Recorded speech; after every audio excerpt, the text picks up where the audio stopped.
shots, one purpose they serve, which is getting drunk. But let's talk through certain situations where you're ordering certain things. So Okay.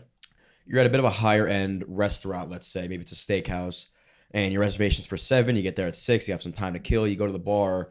What is your go-to drink? Okay. So this is very important. And I'm glad this is unscripted, by the way. Everything that we do is authentic. No, because you didn't tell me you were going to do this. Well, they don't know that. That's the point of this. Okay. So I'm reinforcing that this is why it's so cool that you're giving here, me we're the in sync. backdrop. Well, you're giving me the backdrop. Yes. And that's important because two things are very important when you think about what cocktail to drink and when. The environment you're in and your budget. Good point. What do you have to spend? Okay, so you just said a restaurant. We're at a restaurant.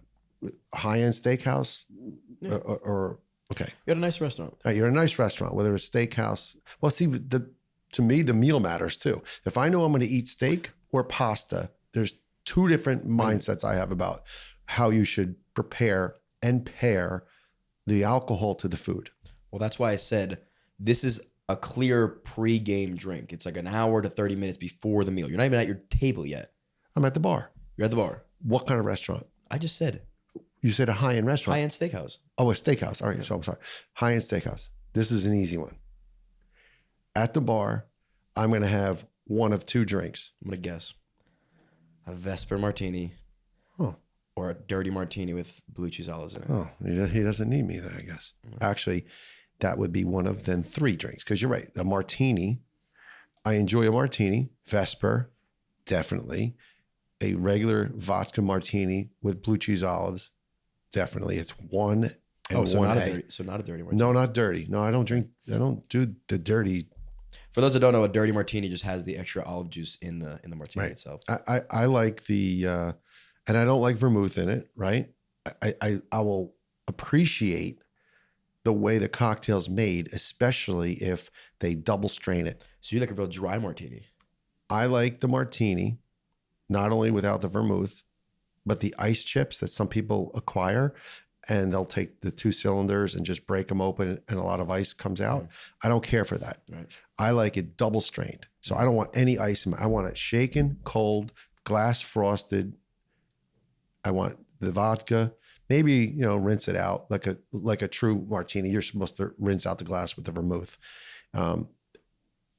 And make sure we keep all the ice in the strainer. I don't think anybody likes their martinis with ice in it. No, there's plenty of people that do. And that's a preference. And you need to know what you like and don't be afraid to ask the bartender to make it the way you like. You're paying $18, $20 for a martini at some of these high-end restaurants. So back to the original starting point, it's a martini.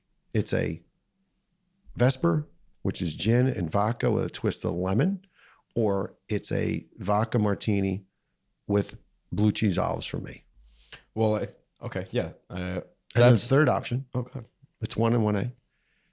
I do enjoy a Negroni to begin with as an aperitif, That's my go-to. right? Well, I think that's important because that's my go-to. Anytime before pre-dinner, I'm getting a Negroni for sure every time. But it's important to get to that place where you understand. You go right to the bar, you know what you're going to order. But you only get there by knowing, right? So if you're at a higher end steakhouse or whatever it may be, and it's your first time there, don't ever be afraid to ask the bartender. Even if you're going to go and order a martini, there's so many different ways to order, right? Like you just said, you explain you like your martinis extra dry, which I want to make sure. Look up dry martini means there's no vermouth in it, right? Or the drier martini, the less vermouth. No. The wet martinis have vermouth in it. Okay, so you can look it up, but I want to remember one thing before you go and complete that because you're bouncing around a little bit. So the dry is the drier the martini, the less vermouth. right. But hold on, I want to get back to the Negroni for a second We because didn't get there yet. you talked about the Negroni that's your go-to. So when you order a Negroni, what's in a Negroni and what's in a Negroni, and are you going to order it on the rocks or preferably another way? Okay, well that was what I was gonna get to, is because there's different ways to order certain things, Right. and if you don't know anything, ask your bartender first. Hey, I like martinis. What's the different martinis I can order? And if he says, if you try one a little more wet, it's gonna have more vermouth in it, or try a dirty martini, or try one with a twist, or try blue. Like, let them kind of guide you, because then you're going to be more confident the next time you go. Hey guys, if you enjoyed this clip, be sure to check this one out right here, because it's just as good, or maybe even better. Cheers.